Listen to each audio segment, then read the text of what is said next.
Away with Words, The Daring Story of Isabella Bird, written by Lori Mortensen, illustrated by Kristy Caldwell. Isabella Bird was like a wild vine, stuck in a too small pot. She needed more room, she had to get out, she had to explore, but petite Isabella, pale Isabella, proper Isabella, was an unlikely candidate for adventure. Born in 1831, Isabella had suffered from mysterious aches and pains ever since she was small. While her little sister Henny scampered about their sturdy home nestled in the English countryside, Isabella rested. No one knew how to help her. Would Isabella simply wilt away?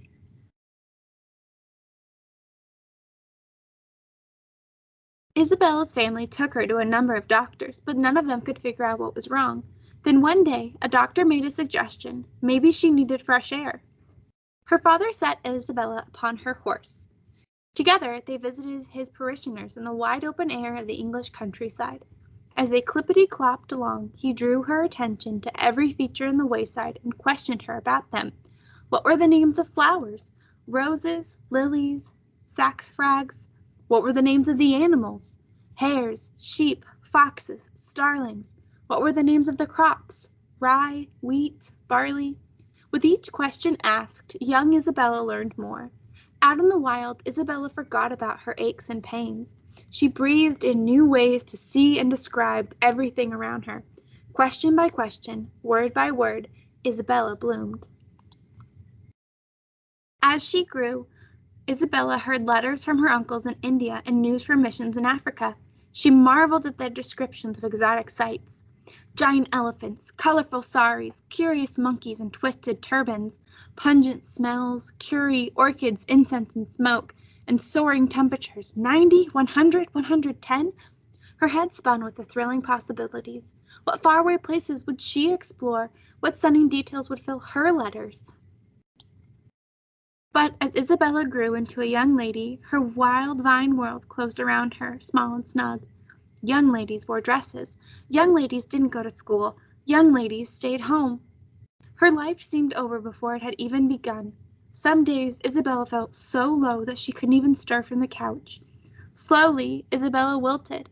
Aches and pains returned. What could be done? In time, her doctor made another suggestion. Maybe another change of air, this time a sea voyage. Isabella's heart quavered. It was a fortuitous twist of fate. At 22, Isabella pulled up roots. She packed her proper Victorian clothes in a red leather notebook and climbed aboard a mail steamer bound for Nova Scotia.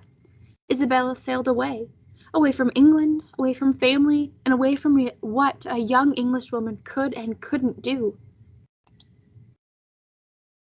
Out in the wide world, Isabella soaked up each feature, just as she had atop her father's horse.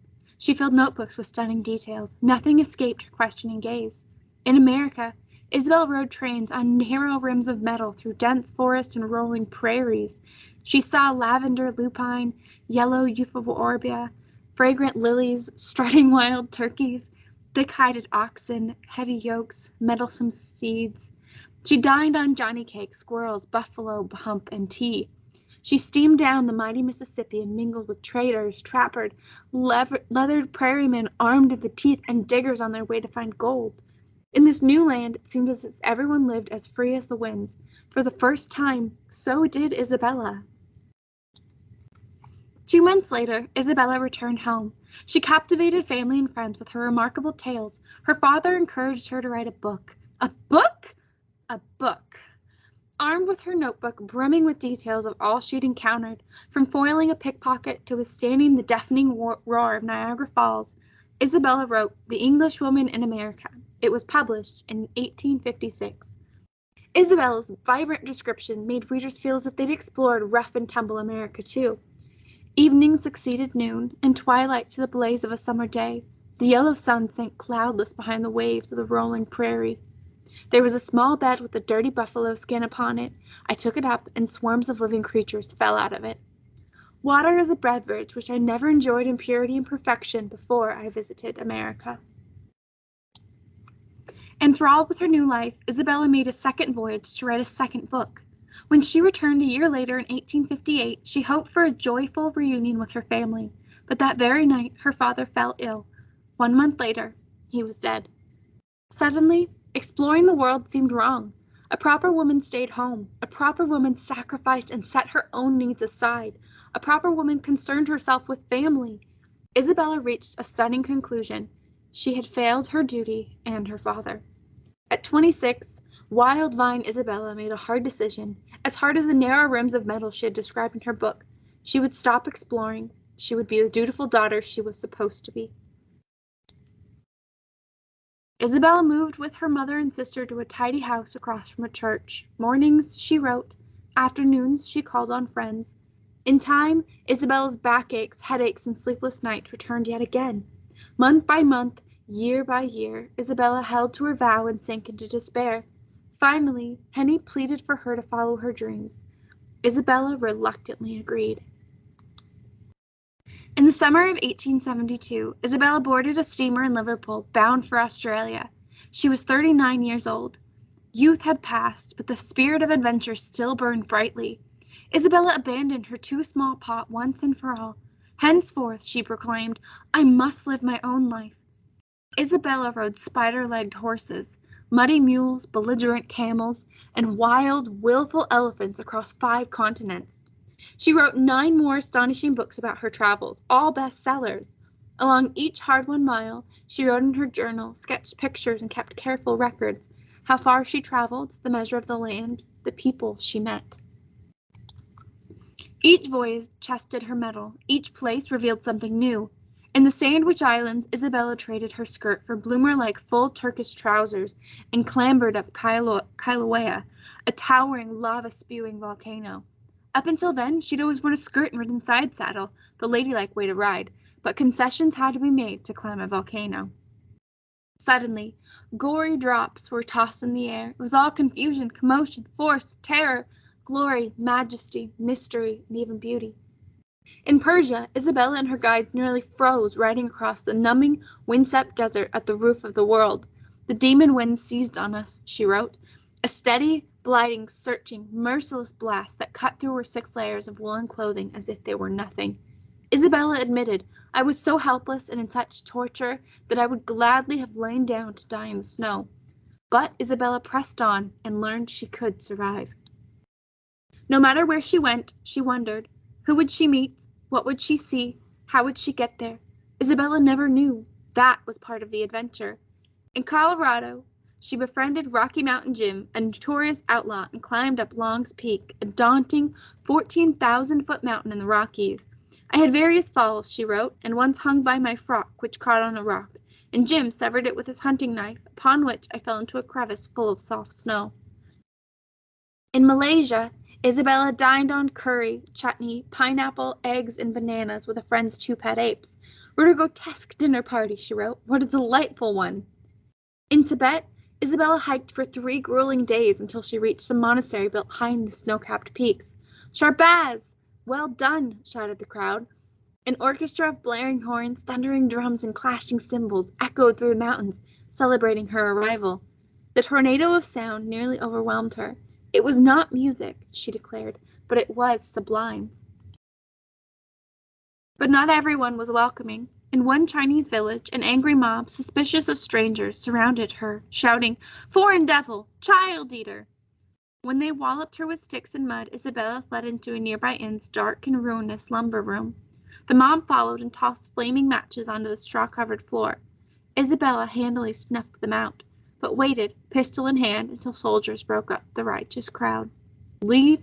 Surrender? Isabella remained undaunted. Nothing. Frostbite, cholera, broken bones, volcanic burns, attacks, and several near drownings could quench her thirst to explore the unknown. As word of her explorations grew, Isabella lectured to vast audiences. Her presentations were as spirited as her adventures. People marveled that a woman had done such things. She exercises a sort of spell over the listener. No one has an adventure like Miss Bird. Some people thought she'd gone too far for a proper lady. The woman must be devoid of all delicacy and modesty. Troubling words? Nonsense. In 1892, London's Royal Geographic Society honored Isabella. She became their first female member. The following year, Isabella was presented to the Queen. I am very much pleased to see you here, Mrs. Bishop. Young ladies wore dresses, but Isabella clothed herself with daring determination. Young ladies didn't go to school, but Isabella's explorations enlightened the world. Young ladies stayed home, but to Wild Vine Isabella, the world was home.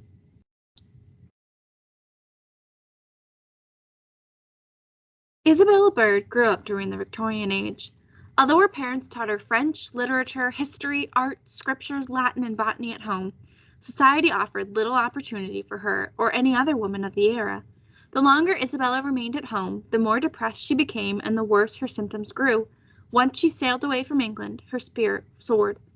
Traveling in earnest at middle age, Isabella explored unbeaten paths in Australia, New Zealand, the Sandwich Islands, which is Hawaii, the Rocky Mountains, Japan, India, Persian, now Iran, Turkey, Korea, China, and Tibet. When she completed an adventure, she returned to England and wrote a book about it. After it was published, she set out on her next adventure. Some of her accounts became major news stories. Although elements of English society troubled her, she remained faithful to her religious roots and performed good works throughout her life, training as a nurse and establishing several orphanage and missionary hospitals in Asia. In 1881, 50-year-old Isabella married John Bishop, a doctor and old family friend, and turned her attention to marriage. Just short of their 5th anniversary, Dr. Bishop passed away after a long illness. Isabella resumed traveling and continued to do so for the rest of her life. While she still suffered from back pain, she found life far worse reposed on the Victorian sofa than forging new paths in distant lands. No man, she once declared, now ever says of any difficult thing that I could not do it.